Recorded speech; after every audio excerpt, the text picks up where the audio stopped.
हर हर महादेव सभी भक्तों को। विद्येश्वर संहिता शिव पुराण का पहला भाग है जो भगवान शिव से संबंधित है और इसमें शिवरात्रि व्रत, पंचकृत्य, ओंकार का महत्व, शिवलिंग पूजा और दान के महत्व पर प्रकाश डाला गया है।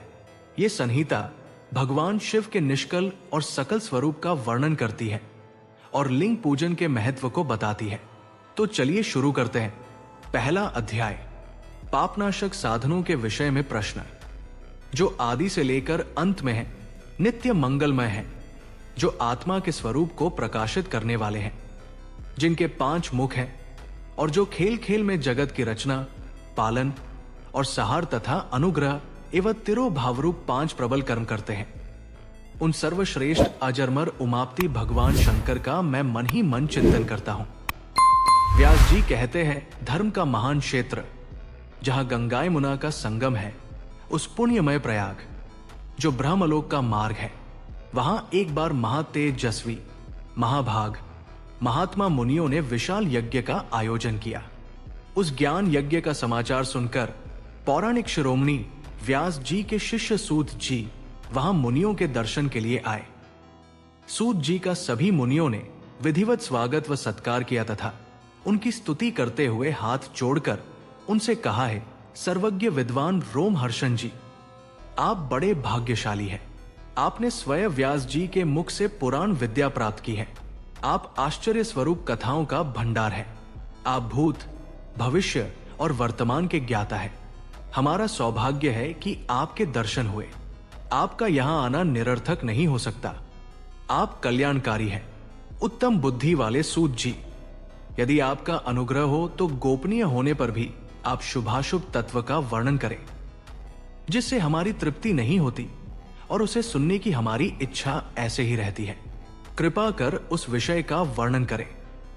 घोर कलयुग आने पर मनुष्य पुण्य कर्म से दूर होकर दुराचार में फंस जाएंगे, दूसरों की बुराई करेंगे, पराई स्त्रियों के प्रति आसक्त होंगे, हिंसा करेंगे, मूर्ख, नास्तिक और पशु बुद्धि हो जाएंगे। सूत जी, कलयुग में वेद प्रतिपादित वर्णाश्रम व्यवस्था नष्ट हो जाएगी। प्रत्येक वर्ण और आश्रम में रहने वाले अपने अपने धर्मों के आचरण का परित्याग कर विपरीत आचरण करने में सुख प्राप्त करेंगे। इस सामाजिक वर्ण संकरता से लोगों का पतन होगा, परिवार टूट जाएंगे, समाज बिखर जाएगा, प्राकृतिक आपदाओं से जगहज गए लोगों की मृत्यु होगी, धन का क्षय होगा, स्वार्थ और लोभ की प्रवृत्ति बढ़ जाएगी, ब्राह्मण लोभी हो जाएंगे और वेद बेचकर धन प्राप्त करेंगे, मद से मोहित होकर दूसरों को ठगेंगे, पूजा पाठ नहीं करेंगे और ब्रह्म ज्ञान से शून्य होंगे।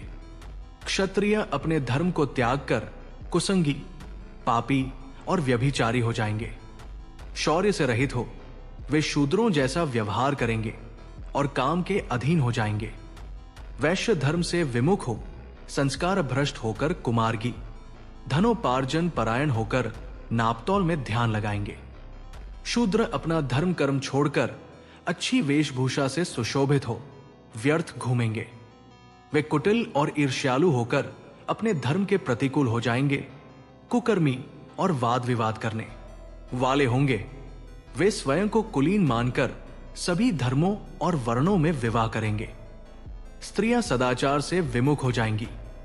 वे अपने पति का अपमान करेंगी और सास ससुर से लड़ेंगी, मलिन भोजन करेंगी। उनका शील स्वभाव बहुत बुरा होगा। सूत जी, इस तरह जिनकी बुद्धि नष्ट हो गई है और जिन्होंने अपने धर्म का त्याग कर दिया है, ऐसे लोग लोक परलोक में उत्तम गति कैसे प्राप्त करेंगे? इस चिंता से हम सभी व्याकुल हैं। परोपकार के समान कोई धर्म नहीं है।